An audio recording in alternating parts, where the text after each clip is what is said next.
Welcome back to ABC-7 Extra Sunday Edition. Our conversation with the candidates in the Democratic runoff for El Paso District Attorney, Alma Trejo and James Montoya, continues. Mr. Montoya, there was an editorial in Wednesday's El Paso Times from Daniel Villegas, who was tried 3 times for murder, and eventually the charges were overturned.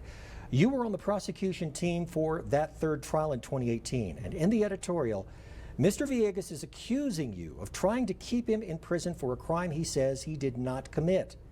State Representative Joe Moody, who supported you in your bid for the DA's office in 2020, has raised concerns in a recent article in the Texas Observer about your judgment because of your stance on the Villegas case. So how do you respond to this? Sure. So there was probable cause in 1993 and 1994 that Daniel Villegas committed this capital murder. It was a drive-by shooting in 1993. This was a very type of crime that was common, as I understand, in El Paso in the mid-90s. And what is undisputed, even to this day, is that Daniel Villegas told multiple people that he committed the murder. He told his cousin that he did the shooting. That's how he became a suspect. He was convicted, of course, in 1995. It was affirmed. Multiple judges, a jury found that his confession was voluntary. And so, when we tried the case in 2018, the evidence had degraded. It's an old case, memories fade, but we felt that there was sufficient evidence to go forward with the trial. Judge Medrano, who could have thrown out the case for a lack of evidence, he could have thrown out the case. He allowed the jury to consider it. The jury rendered an acquittal. I respect the jury's verdict. I accept it. I'm a firm believer in the rule of law and our system of justice. And some cases are just tough. And so I have no personal animosity towards Mr. Villegas. With respect to Mr. Moody, I can't explain his change of heart. Mr. Villegas was acquitted in 2018. Representative Moody endorsed me in 2020 against Ms. Rosales. What has happened since then? Frankly, I think it's not far from Mr. Moody's mind that he wants to run for district attorney in the future. There's been constant discussion. He thought about running in 2020. He thought about running in 2024. I know that there were conversations between my opponent, Ms. Trejo, and Mr. Moody coordinating about who was going to run for district attorney. Those conversations had 2 years ago about who was going to run. And my opponent encouraged Representative Moody to run. Why he decided not to is anyone's guess. I know that Ms. Trejo has decided to run, but my sense, Mark, is that Representative Moody wants to run for district attorney in the future. I think he's worried that if I win this election, I might be the district attorney for 20 years or longer. And I know that he's making the safe bet with Ms. Trejo that if she's elected, she will not be there that long. All right. Ms. Trejo, among the many contributors to your campaign for district attorney are the defense attorneys for the Walmart shooter, Joe Spencer, Mark Stevens. If you are elected, would these donations place any undue pressure on you and reflect on your ability to fairly prosecute the state's case against the Walmart shooter? Absolutely not. We are seeking the death penalty. If anybody deserves the death penalty, it's the Walmart shooter. I am proud of all the support that I've received from defense attorneys. These are defense attorneys that I tried cases against. These are attorneys that have been in my court. They've received favorable rulings, unfavorable rulings. They've received fair rulings. And in regards to, there's something I need to address.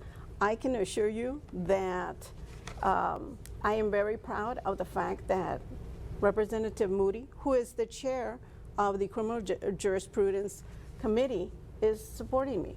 And my opponent's theory of, oh, well, if they're not supporting me, something must be wrong. Mr. Moody just feels that I am the best qualified. And due to the experience that I have trial experience, I have death penalty experience, I have administrative experience, judicial experience. I can assure you that once I'm elected, I'm going to be there until the voters tell me to get out. I am not holding the place for anybody. I can assure you of that much. And in regards to the contributions, I've put in at least about $150,000 of my own money. So I've kept contributions low.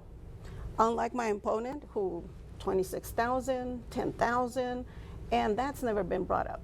I can assure you the $500 donation from Mr. Spencer is not going to change my mind on anything. It's the death penalty, and that's where we are. And as I said, I'm very proud of everybody who supported me, everybody who believes in my campaign, and everybody who believes in my abilities to turn that office around. Now, you touched on this briefly in our last segment, and I want you to expand a little bit on this. How do you plan to handle the backlog of cases, especially when you have the Walmart shooter case front and center? Well, first of all, the first thing, what I'm looking forward to doing on day one is going in. I'm excited to do this. I have, one of the advantages I bring in is I have case management and docket management experience. What I'm going to do is I'm going to have my team run all these reports. Let's figure out what we have. You can't go anywhere without figuring out your inventory. And I'll start doing that. I'll start hiring my team. The Texas Constitution doesn't allow us to start hiring our team or promising jobs until we take the oath.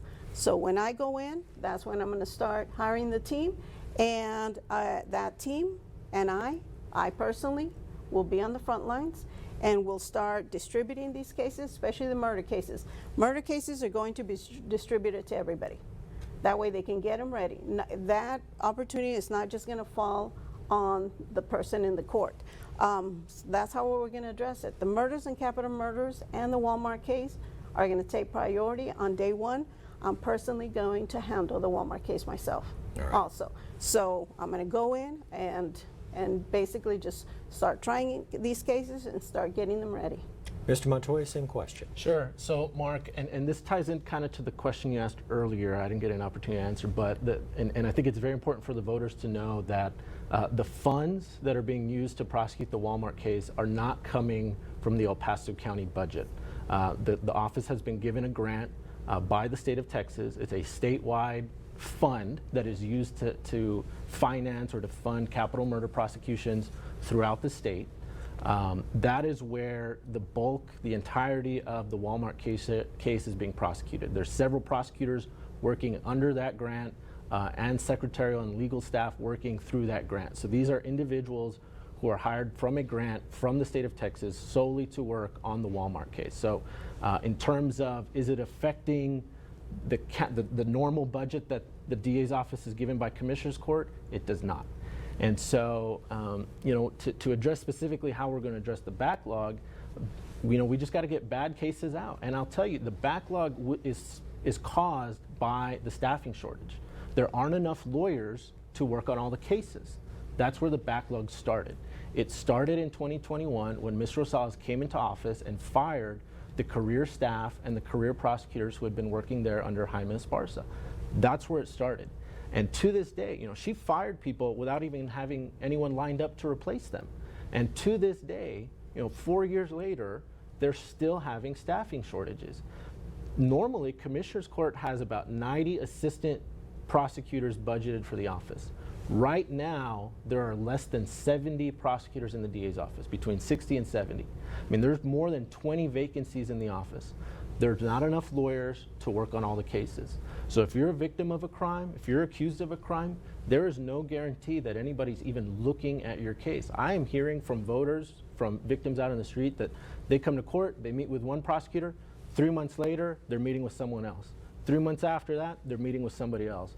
And that's what, propagates this backlog. And so I feel very confident that as soon as the office is fully staffed, we'll be able to work more thoroughly through the backlog. We're going to make sure that we're focused on crimes of violence, crimes against children, repeat DWIs. It's very clear to me that that's what the community wants our DA's office focused on.